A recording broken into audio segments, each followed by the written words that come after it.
He's gonna die. He's gonna fight me. He's something like me. He thinks he's awesome.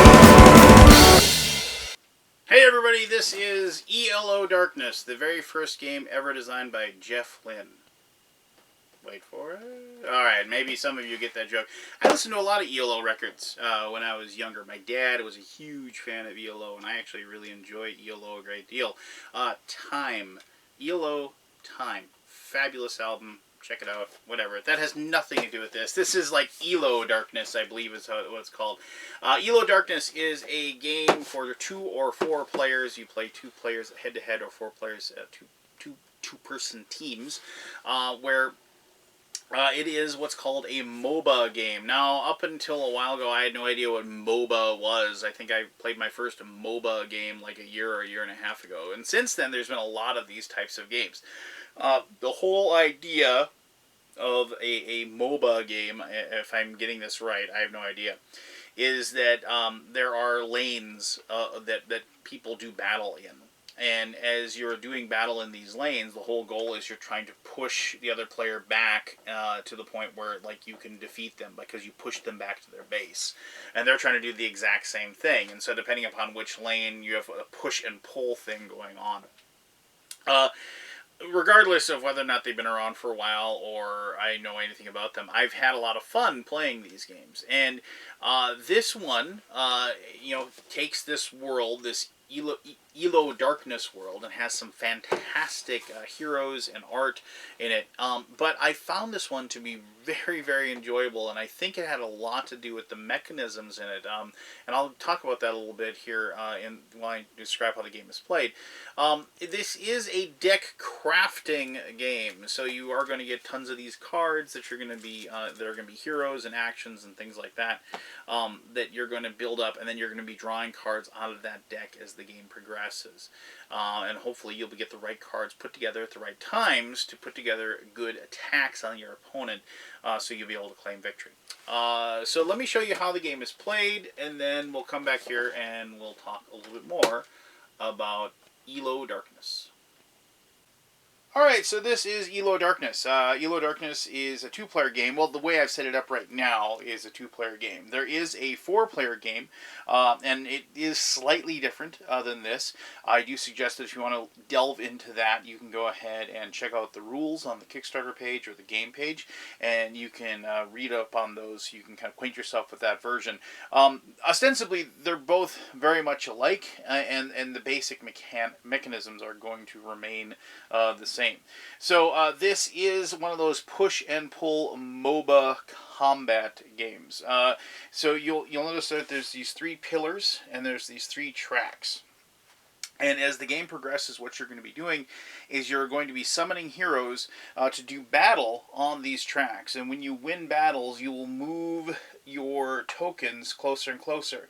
And if you are a person that is able to get one of these tokens on any of these 3 starting spots on your opponent's side, you will win the game. Now, this is a game that there are a certain number of turns. There's a turn tracker right over here. It lasts 10 turns. If you don't have a winner after 10 turns, you will determine the winner by the number of these towers that are destroyed. So if I won a battle here and I was able to move this here, I'd be able to destroy this tower, and I would take it as a prize. And then and if the game ended up lasting all 10 turns, then if I had more of those towers, then I would defeat my opponent.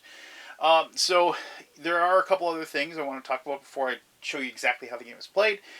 Each person has a deck of cards. That deck is pre-constructed before the game. You can use that to combine heroes and action cards. There are several different ways that you can build that up. You and the other player can do drafting and so forth. I've gone ahead and just made the beginner decks, but I got a ton more cards, with the game, and I've played it, several different ways with several different heroes, and the game, and having a lot of those different options available and different heroes really adds to the replayability of it, obviously. One last thing, and then I'll dive in. There are these monster cards here. It's kind of tough to see, But on like this turn and that turn, there's this little symbol for a monster. What happens during those turns is that you will draw a monster card off the top of the deck, and the monsters themselves will have like little picture here, Bilev the Ancient, and like the reward, you get to add this to your hand. And if you're able, and then you'll be able to use it in combats, and I'll talk about that in a little bit. But if your reward is that if you get it, is 2 of your heroes gain +3 experience points. Now, and this is jumping ahead a bit, but when you draw one of these, what happens is that each player will look into their hand of cards, see how many cards they have, because that isn't a static number. Your hand of cards is going to be fluctuating throughout the entire game, and then you're going to get one of these tokens for each card that you have, and then you and the other player will blindly bid the tokens. If you play games like that where you put the tokens in your hand and then you reveal, and if you have the most tokens, then you would get to claim the monster. You will have to discard cards, though, for every token that you claim, or for every token that you offer up as the reward. And if you and the other person tie, nothing happens, and the monster card is not claimed at all. And I mentioned experience because of that ability of that monster there. There is an experience track over here. As your different things happen, like you can level up your heroes by getting them experience, and then you just do that by taking their token and moving it up, and the other player would take theirs and move back that way. At level 2 on this track, they get a +1 to their combat ability, and then at level 3, they get a +2 to their combat ability, which can, a lot of times is going to be the difference in whether or not you succeed. All right, so that is the basics of the game. But now let's actually go through the different phases, and I'll show you how the game is played. So the first thing you're going to do is you're going to draw 7 cards out of your deck. And each player does have the option of doing a mulligan. If they draw their 7 cards and they don't like it, they can definitely, they can take those 7, put them aside, and draw another 7. But then they'd have to take that. So 1, 2, 3, 4, 5, 6, 7. And I'm just going to put these down there, and I'll put these down over here because I'm probably going to need these to show you a combat here in a little bit. 1, 2, 3, 4, 5, 6, 7. And I shouldn't say combat. It's the name of what they call them is called a challenge. All right, so let's see what I got here. So we can see we have a lot of heroes, which is good. We got a red, a blue, a yellow hero, and you'll notice that those match up with these 3 here. So that tells me where those heroes are going to fight. I also got what's called a gank hero. A gank hero is, and you'll notice that there are 2, there's a sports and there's ganks here. And you'll notice both of them have them. They are when challenges occur. You'll be able to use those cards, if you so desire, to help out in that challenge, see if you can win. You notice I also got another blue one here, which is always good. More the merrier. And I have like an action card, and you can tell that because of the things up there. And these kind of give me little bonuses and abilities. Like this one, my opponent is threatened if I use this, and I'll explain threatened when we talk about challenges. This one I can get some gold for it, and it's actually worth some combat power as well. And that's how you determine that combat power. Now also, there's something very important here you can see. The color denotes where the hero is, right? But also you'll see that there's these little symbols, and that has a little card or coin. And let's see here, I got one with 2 coins. There's other ones that have 2 cards. Now, during the farming phase, after you draw your 7 cards, you have the option, if you so desire, to discard a card from your hand and gain the reward from the card itself, where that reward is. Now, you don't have to do this. It's completely optional. But you can go ahead and do that to gain some extra cards or coins at this point. The interesting thing is you can discard more than one, too. For every card a hero card you discard, you actually get to level up your hero on the hero function as well. I could, if I wanted to, I could discard one of my blue cards here, and I could say I'm going to get a coin for that. And let's say I didn't want to, for whatever reason, I don't want to challenge, and I'll explain why in here in just a little bit. I'm not going to be challenging on the red, the red board this time, so I'm not going to need that card.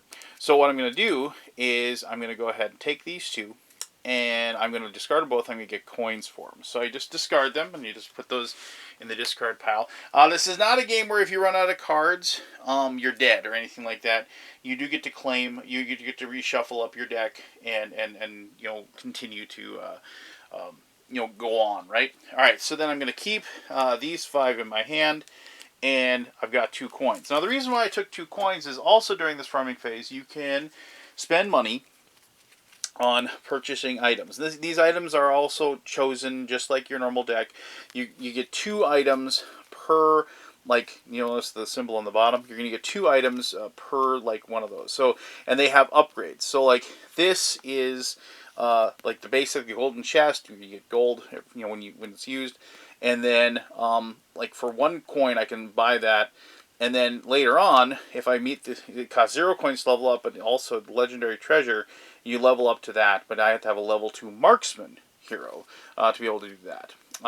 So like here's the Dark Cloak.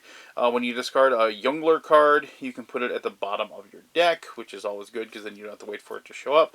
And it levels up into the Night Vale. Jungler cards gain +1 influence. When you discard a Jungler card, you can reshuffle it into your pack. Like battlefield maps, you can recycle your cards. The upgrade is the creations map. You can recycle and draw 1 card, and so forth. So you can kind of get the idea that these are the things that kind of, you know, like increase the power. So I do like this one for a coin. The just fighter cards gain +1 influence, so you can go ahead and you can place that down like so. Spend that coin.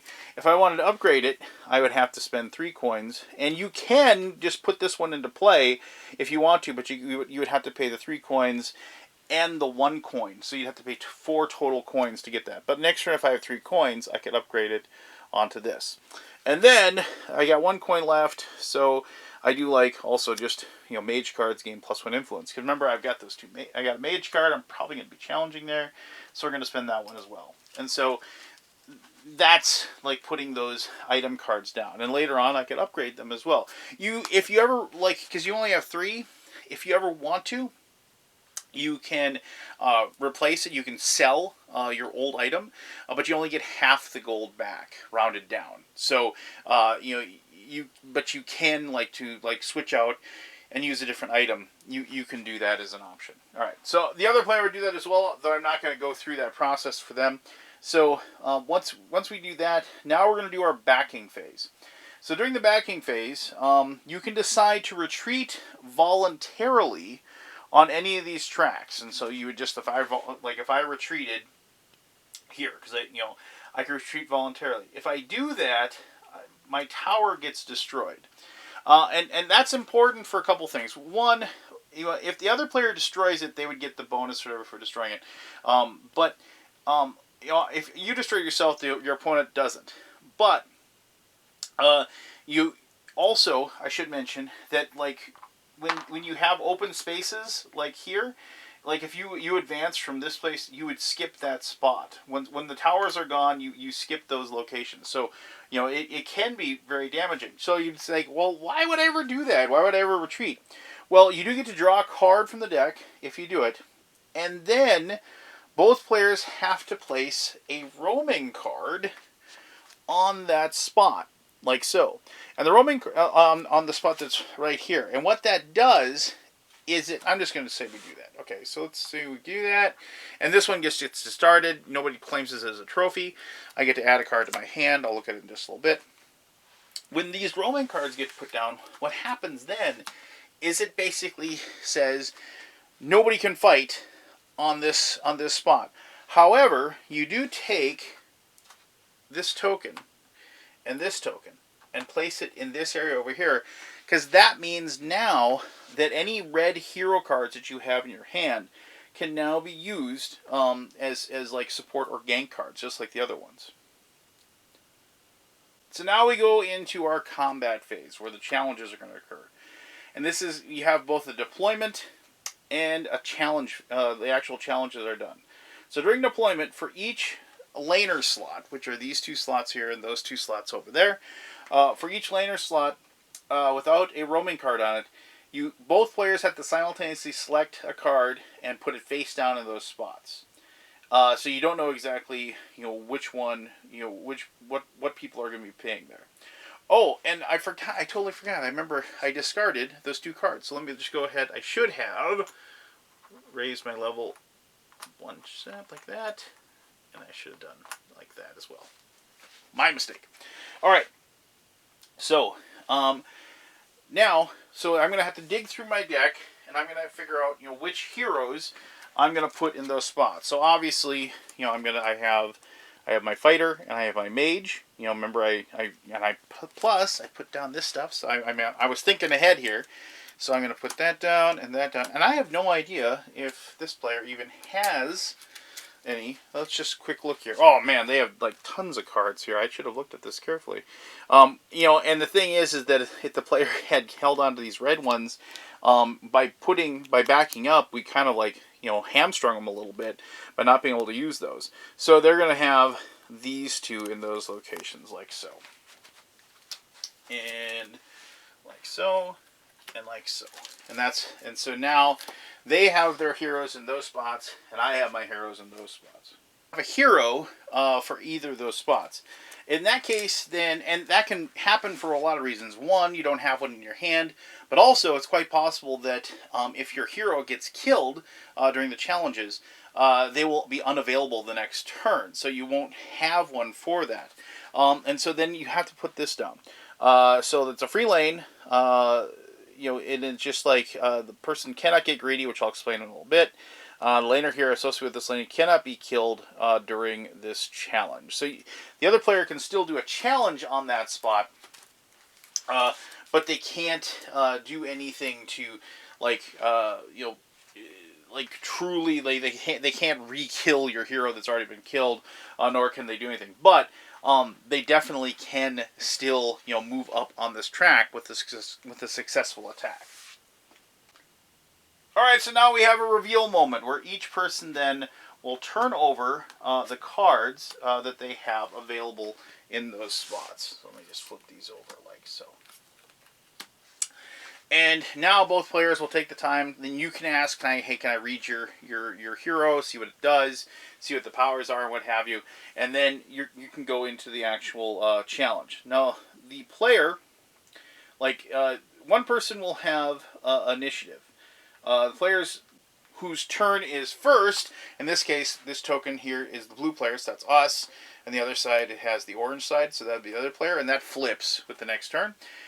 Declares which lane they want to have the combat in first. And so I'd have to pick one, and then they would have the initiative. And then for the next one, the other player gets to pick one. In this case, there's only one left, and they're going to have initiative for that particular one. So after the person declares, so let's just say we're going to do, actually, let me look. Let's say we're going to do the fighter one. So we're going to say, we're going to do the yellow lane, and we're going to declare for there, and we have initiative. So now the ability text boxes of the cards deployed on their respective lanes trigger. So in this case, we have, it says the printed influence value of the opponent's gank cards is reduced to 0 for the end of this challenge. So if the other player is going to play anybody to gank me, they aren't going to add any influence at all, which is actually a pretty good choice from us, because remember, this player has those 2 red cards who are considered to be gank characters now that they could actually use to help in that combat. Let me just check what this one says. So this one says, at the end of the challenge, if your opponent's total influence is equal or greater than 3, kill an opponent's hero of your choice and gain 1 gold. So it's one of those things that it's possible we might lose, but we would be able to go ahead and hurt them anyway, because of the fact that they've went through the process of like having a higher influence. So it kind of puts us in a bad situation where we have to decide, well, do we really want to win, and then probably have somebody get killed? Is it worth it? That sort of thing. Choose our actions. And so what we do here is, as the players, starting with first initiative, can play a card from their hand that has the gank ability. So in this case, if I had either any of these colors, I could use those to help out. in this particular challenge. If I wanted to play, because I have this green card here, I could play this, and it's not going to add anything. But when Deadly Assault comes into play, you gain +2 X influence, where X is the printed influence of the first card in the top of your opponent's discard pile. Now, this actually isn't going to help me out right now because of the fact that my opponent doesn't have... Well, actually, here, let's say this. I'm going to cheat a little bit here and have a little revisionist history. But let's say because they had these 2 red cards in their hand, they discarded one to level up their red hero one. Because they figured, well, I got that. And they had done that, and then they had done that also, like draw an extra card or get a coin. So now, if I had, if I use this as my ability, I could go ahead and I'd play that down like so, and I'm going to use Deadly Assault, and the top card is 1, so I'd add 2 to my influence with that ability. So remember, my fighter has 1, but because of the golden shield, I have another +1, 2. So right now I'm at 4 influence. So basically I've decided it's okay, you can kill one of my heroes, but I'm going to get this victory at this point. And now the other player is going to go, and they're going to see what they can do. And they have 1 total influence right now. And, I'm going to go... They really don't have a lot of options here. I'm just looking at their cards. They could... If they wanted to drop this, like the Wind of Revenge, they have this little thief character. At the end of the challenge, gain +X influence, where X is the absolute difference between the number of gold in the player's pool. So there's a difference in gold. But once again, we don't have a lot of difference in gold either. I am also unable to play either of these 2 cards that we have because both of those are laner cards. So this might be a situation where, unfortunately, we just don't have a lot of options. But because of our special ability, we're going to be able to kill somebody on the other turn, so that we might pass. Now, just passing doesn't actually... I shouldn't say we, this person, because that's not we. I'm we. But that person passes, knowing full well they're going to lose, but remember, they have the special ability that they're looking forward to using. So, at this point, we could... I could use her as to gank, and then actually, and I get +1 influence for each marksman card in my discard pile, so I'd have a total of 3. Let's do that. So okay, fine, we do this. So we play that as a gank because remember we can because these are gank cards now, and we're going to get 1 to our 1 is 2, so we're down by 2 right now. And we get another one, so we're down by 1, 3. So maybe we put maybe like the fear into the other player, saying, oh, well, we might have more that we can play, so you better do something about it. But, and then possibly we could do this because our opponent is threatened. And threatened means that it's more likely that we kill the other player if we can get high enough point difference in the influence level.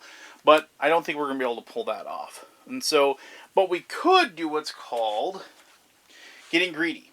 And so if we think we're going to win, we're almost positive we're going to win, we can take this token and we say we're going to get greedy. And only one person can get greedy per challenge. And if you get greedy, what happens is that you get a +1 influence bonus in the lane, but the opponent immediately gets to draw a card. In addition, if you're getting greedy, you become threatened, and the possibility is that you might get killed if the other player wins. So, and this little red token means that you're threatened. Remember I had that card that said we could threaten the other person? If I played that, I could threaten the other player. Normally,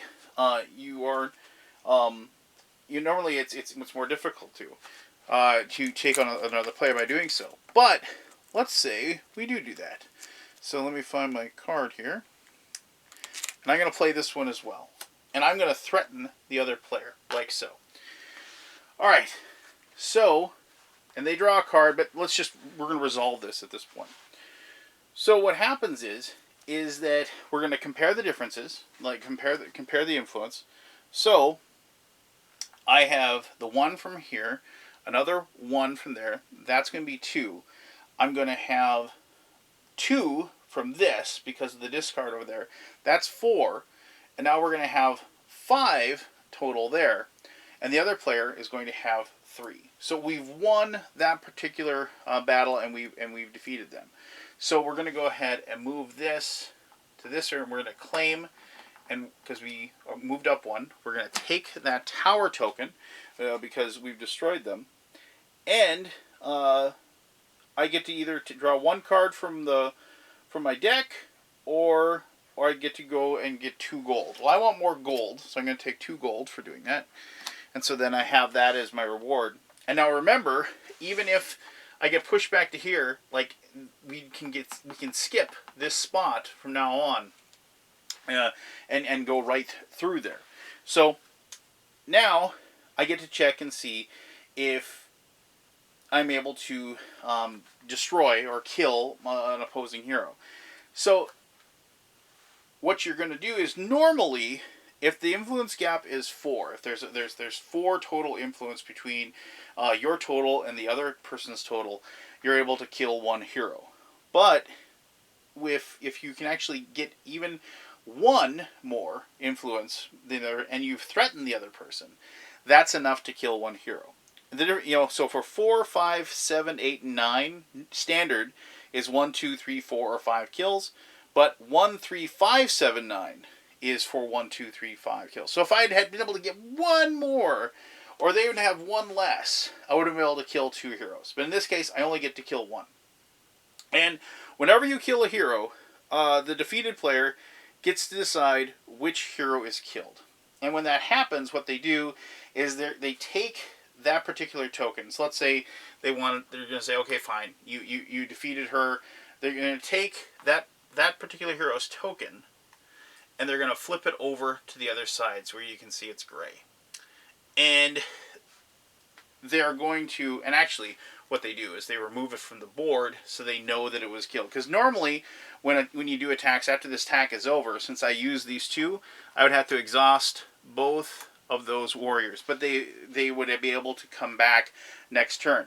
Next turn, if they're killed, what happens is they come back on the board, but they're still exhausted. They actually lose them for 2 consecutive turns. But now the special power of that character comes into play, and they get to kill one of my heroes. And so in this case, like, I could take my fighter and I could remove him from the board, and he is the one killed because of that special power of that character. Now, at this point, we would go through and we would handle the second challenge that's in the middle, and I'm not going to play through that, but we do that as well. And then the end of the turn would happen. After that turn's over, what's going to happen is, and you do discard, like, obviously all the cards that you use in that particular combat. If you have more than 5 cards in your hand, you have to discard down to 5 cards, and then you can go ahead and go to the next 2 turns. So you're going to flip that over. You go to the second turn, and if you've reached the monster sides, this is now when you would do your bid for the monster card, which kind of says that if you can see that the monster turn's coming up, maybe you're going to want to hold on to those cards in your hand to use them as bidding. Now you might have noticed that there's some symbols up here. It might be tough to see, but as you get to the end, what happens with these is that every time you win a battle, you actually get to move an extra spot. So, like, when you get to the last 3 turns of the game, the battles become very crucial because they can swing very, very quickly either way. And remember, it's the first person to get to one of these spots with one of those tokens. Not like there's no tied victory. Like, if I manage to get to here on like turn 8 or turn 9, and then but and that was the first battle that you did. Like, you wouldn't do this, you wouldn't do this battle. Like, even if it was still coming up to, like, get a shared victory between the 2 of you. It is the first person to get there is the winner. So, the game has, as I said, lots of different cards, lots of different powers, lots of different abilities. I didn't really get the chance to show you all of them. You can see, like, here's, I never, like, these are those other heroes, those gray ones there. So, and these tend to be like support characters that can help out. They give a little influence, and then you get to like draw cards. There's also a special ability where, like, each one of these heroes has 2 separate cards, like so, right?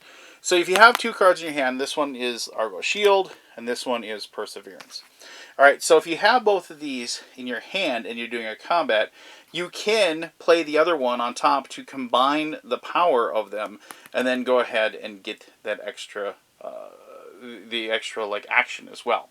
So having the second card in your hand is very helpful. However, you can't play two of the same card for that effect. Just it's called that's called chaining an ability, and it's also an option that you have during those combats. So, or challenges, as it's called.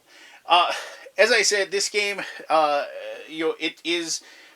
I've played a lot of these MOBA games, if you will, and for whatever reason, this one really, the other ones I played, I've had fun with them, but this one really, really shined for me in a way that I really wasn't expecting. I think a lot of the other ones I played had a large preponderance of dice that were going on, and there was a lot more more action, I guess, and that's kind of a bad word for it. I shouldn't use action, because this one definitely is action filled, but this one was much more tactical in a way.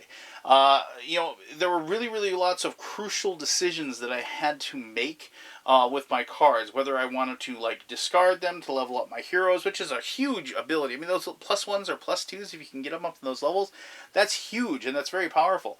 But also the idea of retreating to kind of just give up on a certain path just for that turn, just to kind of regroup, get that extra card, prevent the other person from attacking you. I mean, those are very, very significant decisions that you make during the game that they have long-term effects that you can actually pinpoint points in your decisions when you're making your strategy, where if you hadn't done that, you would have lost or won, kind of thing. And I like that about the game. I like when after I'm done, I think about it for a while, right? And I kind of what did I do right? How did I pull out a win this time? Or, where did I go wrong? What can I do differently next time I play? And it's stuff like that that keeps games like this coming back to the table. I was never the biggest two-player game person ever, but it's games like this that make me want to be a two-player game player person, if you will. But let me talk about all of that and a whole lot more in my final thoughts. Alright! Oh, jeez. ELO Darkness. There you go. That is the game. That's how you play it. Thank you for sitting through that and figuring out how the game is done. Now, as I said, I've really enjoyed playing it. I thought this would be a little bit too beyond for my daughter, who is 10. And it did take some coaching this time, as far as getting her over the hump, as far as how the different actions work and what have you. So it might not have been the perfect game to spring upon her, but she really enjoyed the different options, as far as the different cards that you can pick, as far as the different heroes, because there's tons of these heroes. I mean, here's a bunch more of the green gank heroes, so to speak. And so you can kind of go through each one, and you can pick the ones that you want and the ones that you think are going to work well together. And she liked me able to create her 5-hero army, and then I'd create my 5-hero army, and we'd kind of do battle, and we'd see how those two armies would conflict, and how well they would stack up against each other. And I think that and that's obviously the exploration part of the game that I really like. I like games where there's lots of options and lots of things going on, where you get done playing it and you can reboot, and you can play the exact same game again, but it's going to be completely different because of the different people different heroes that you're using. I talked a little bit about why I thought this was probably the best of these mobile games I played, and I think a lot of it has to do with just the cards.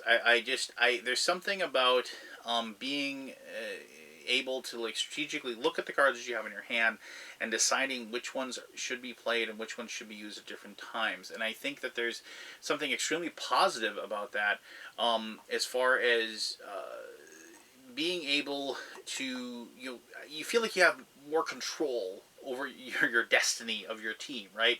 The choices you make are because the game's relatively short. The choices you make, definitely see imminent success or failure right away, and depending upon and timing has a great deal of this game. towards victory as well.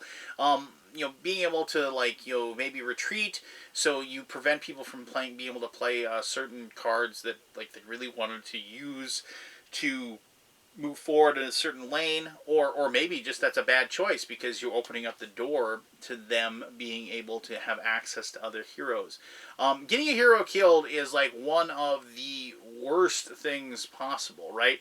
And I really like that because they're out of commission. You don't get to use them, and you don't have another hero for that lane, and so and there's very little shot that the other player is going to take it easy on you at that time. They're going to go after you and they're going to pound it in, and they're going to, like, they're going to take you to town. And so timing and initiative matter a great deal in this game, and picking the right times and choosing is all part of the fun and part of the trickery, the box that you have to unlock to pull off the victory. Now, I've definitely gotten lucky just by having certain cards in my hand at certain times, but as I played the game more and more, I definitely have learned the different cards and learned, like, what's in my hand and compared to what's left in my deck, and you can definitely plan your game around those things. So having control over my team, having control over my heroes, and feeling like I'm actually doing something instead of just, like, hoping to roll a bunch of dice and, like, get lucky with them, which isn't a bad thing, mind you. I don't mind doing that, but from time to time I like having that superior control over what's going on and being able to outthink the other person at the other table, not just getting to outluck them, if you will. So for those reasons and tons more, I really enjoy ELO Darkness. If you're a fan of this MOBA stuff, I definitely suggest checking it out. I think you'd enjoy it a great deal. So there you go. Thank you very much for taking time to watch this video. If you have any questions about it, by all means, ask away. I'll be happy to answer those as best as I can. As always, this is me, the Undead Viking, telling you to have yourself one heck of an awesome day. All right.